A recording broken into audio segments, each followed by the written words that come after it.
things that artificial intelligence can do in this field. And here, I also want to put some more perspective for me last year to adopt specific recommendations on the ethics of AI. I will go back to that a little bit later in our program.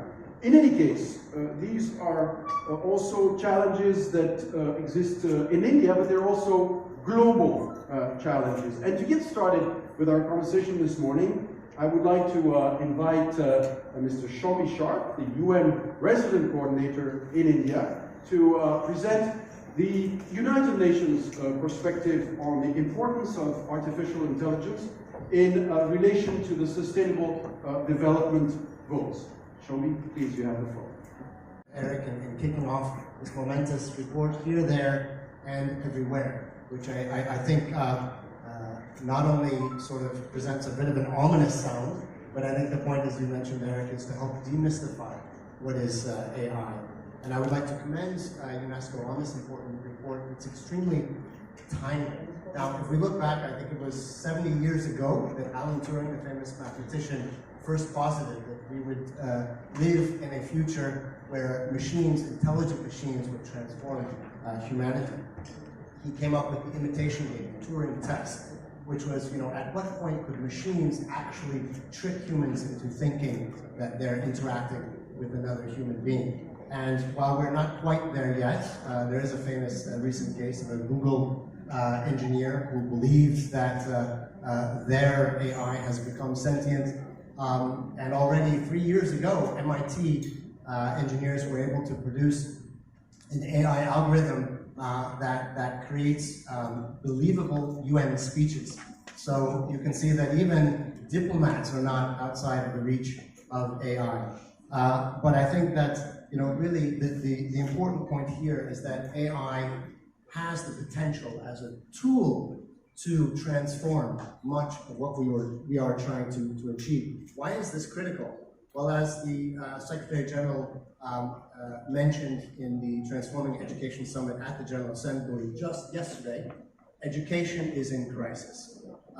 Something like 70% of 10-year-olds in poor countries are not able to read a basic text.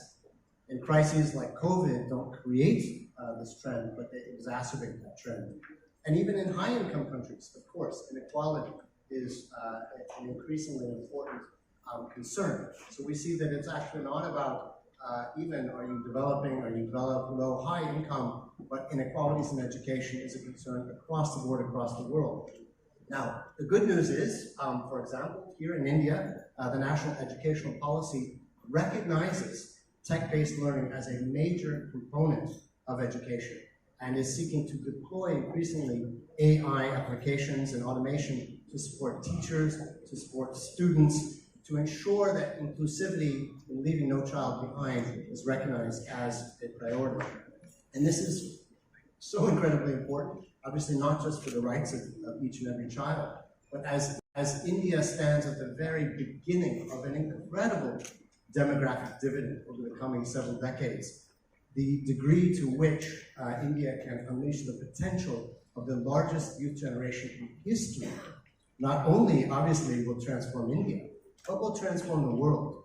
And as we estimate that India may be home to something like half of the global SDG targets, this is the story of the world achieving the SDGs. If managed right, AI can be an important part of these solutions. But of course, and as applied, it goes far beyond education. AI is already proving to be an important tool in terms of algorithms helping to address the climate crisis, for example, helping to optimize supply and demand and consumption of energy, helping to predict weather patterns, helping to maximize the capacity of wind and solar applications. So you can see why we in the United Nations system, all of the country team here are looking very seriously at this technology as solutions for human development for the SDGs. I would just like to add that India also is very well placed to become increasingly a leader in this space because of its digital public goods and national tech stack, in which we see that the government is becoming increasingly a global hub, not just for AI, but for providing digital access as a sabka vikas, as the way to include equal development for all. So with that, let me just conclude as well. Thanks to UNESCO colleagues again, especially in tackling the very tricky issues of the ethics of AI. Let me recognize NITI Aayog's estimates that if handled well, this could add $1 trillion to the Indian economy by 2035. So let's work together. We are here. We're very pleased as the UN system to be working with you all in this room. There is no space that is more important for public-private partnerships, for collaboration between government, business, civil society than this space. So thank you very much. Bahat Dhanyawad. It acknowledges, I quote, that India must also take the lead in preparing professionals in cutting-edge areas that are fast gaining prominence, such as artificial intelligence, 3D machining, big data analysis, and machine learning. So all this is included and recognized in official government policy, and this document also gives great importance to the creation of public digital infrastructure in the education sector. Here, I have to mention the Government of India's initiative on the National Digital Education Architecture, Vidya Samiska Kendra. And under this initiative, Indian states and union territories have been advised to establish a central system to do a number of things: track student enrollment and progress in their learning levels. It also makes recommendations on textbook delivery, support required by teachers and schools, and so on and so on. So this is really an initiative aimed at leveraging data and technology to create a forward momentum in the learning outcomes of all students. It will include gathering the data of over 1.5, let's say 15 here, million schools, 9.6 million teachers, and 260 million students. So it's quite important. And of course, in addition to the critical and crucial role that the government plays in the field of artificial intelligence in education, throughout our research and in the report that we are launching today, we also want to acknowledge very clearly the important role that the private sector is already playing in integrating AI in education. So this is, for me, the opportunity to show the first video that we have prepared for you on one of the 10 main recommendations of our report, which is to create effective public-private partnerships. Accomplishments, one of them was neural network. The first ever neural network was established in 1950-60.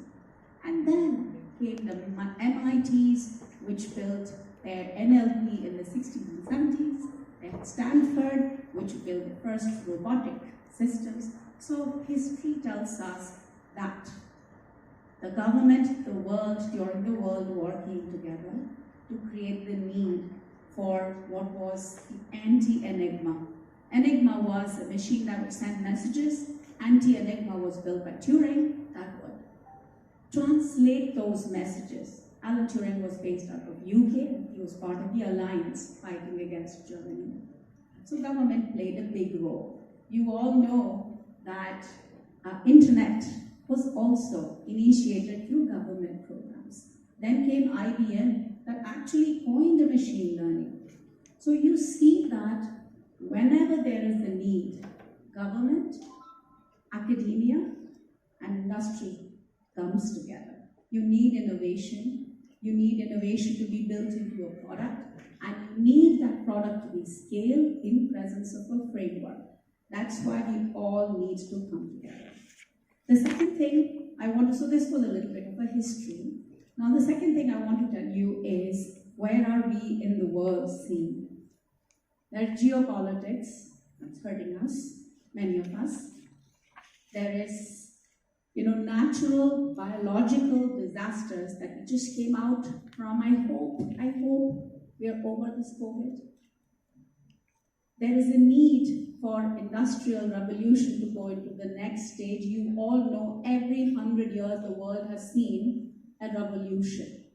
The revolution we are in is beyond automation, beyond robotics. It's the virtual world. How many of us have lived the virtual life in the last 2-3 years?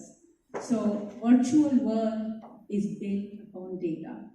And data has to be translated into value, and AI plays a big, big role. And I'm really thankful to UNESCO to drive this amazing research that tells you data into oil, electricity value, gold, no matter what you call it, is so important